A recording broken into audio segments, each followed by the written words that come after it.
Think about the last time a Xennial and a member of Generation Z genuinely misunderstood each other. Not a disagreement.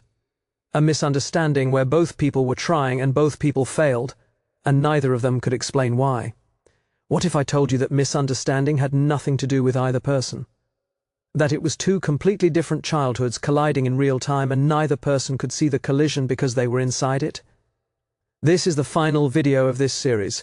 We have spent 9 videos going deep into the psychology of two generations separately, honestly, without flattery. Today we bring them into the same room, not to resolve the tension between them. The tension is real, and some of it will not resolve, but to show both sides where the tension actually comes from. Because the tension does not come from incompatibility, it comes from two groups of people who were each wounded by completely different versions of the same world, and who have been trying and failing to explain their wounds in a language the other group was not given. Stay with me for this one.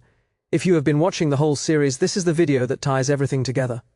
Xennials were formed by a world that was bounded, physical, and silent between events. You waited for things. You were bored between things. Your social world had edges, a finite number of people, a finite amount of information, a finite sky.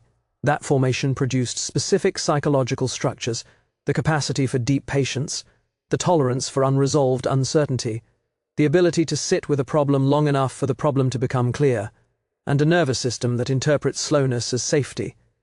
Then the world changed abruptly, completely, during the exact developmental window when identity was most fragile.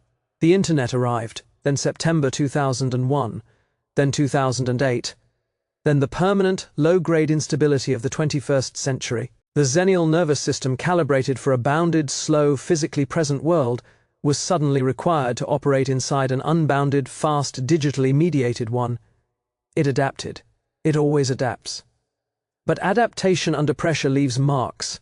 The marks are the hypervigilance, the compulsive self-reliance, the inability to fully rest, the constant background feeling that the next crisis is already in transit.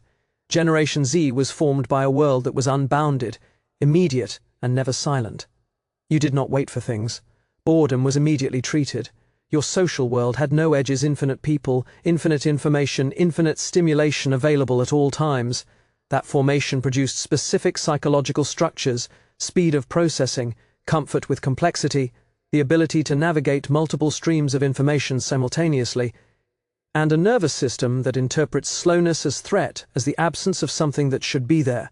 Then Generation Z entered a world that in many of the ways that matter most required capacities. The unbounded formation world did not develop. Sustained attention on a single thing, tolerance for the unrewarded, middle of a long project. The ability to form deep bonds through the slow accumulation of shared boredom. The comfort with being genuinely alone. These capacities were not absent, they were underdeveloped, not because Generation Z was incapable, because the formation environment did not require them, and the world after formation, the adult world, requires almost nothing else. Now the collision. A Xennial nervous system calibrated for slowness as safety, deeply uncomfortable with unbounded stimulation, hypervigilant about the next crisis, meets a Generation Z nervous system calibrated for immediacy as normal, uncomfortable with slowness, and genuinely uncertain how to navigate the unrewarded middle. Neither nervous system is broken. Both are functioning exactly as their formation programmed them. But they are running on incompatible software, and neither side can see the software.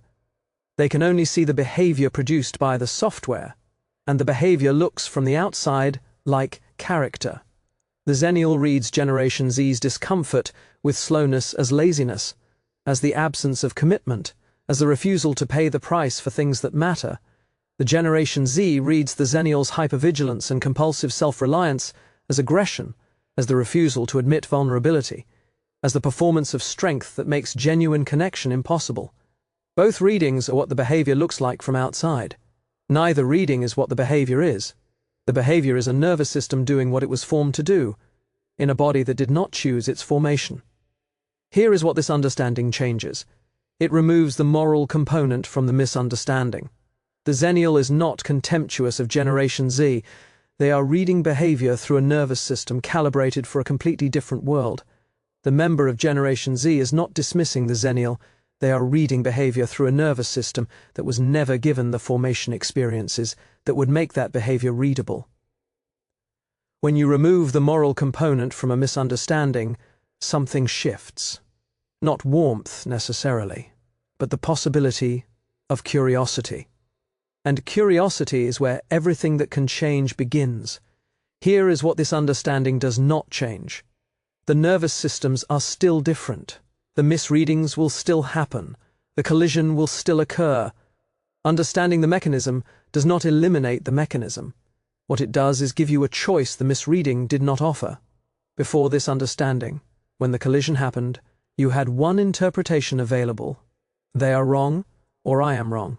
After this understanding, when the collision happens, you have a second interpretation available. Two formations just met. That second interpretation does not guarantee a better outcome, but it makes a better outcome possible. And possible is everything. We started this series with the image of a bridge between two worlds. The Xennial as the bridge, the generation that remembers analog and lives digital, that carries both and belongs completely to neither. But the truth that 10 videos have been building toward is this. The bridge is not just Xennials. The bridge is the conversation. The bridge is what happens when two nervous systems that were formed by completely different worlds choose deliberately, imperfectly, repeatedly, to keep trying to understand each other instead of confirming what they already believe. You were wounded by different childhoods. You will continue to misread each other sometimes. You will continue to collide. But you now have something you did not have at the start of this series, the language for what the collision is. And language changes everything. Not all at once, not permanently, but in the specific moment when you need it, when the misunderstanding is happening in real time, the language is the difference between confirming the story and questioning it. Question the story, every time. That is the practice. That is the bridge. If this series gave you something, a word for a feeling, a frame for a relationship, a moment of recognition that you needed, drop bridge in the comments. Not as a hashtag, as a statement, I chose to stay on it. That is who this series was built for, the people who chose to stay on the bridge. You are why this channel exists. Subscribe if you want to keep going. The series ends here, the conversation does not. New videos coming. Same commitment, the psychology that shapes your life examined honestly, without flattery and without giving up on you. Thank you for watching all 10. Peace.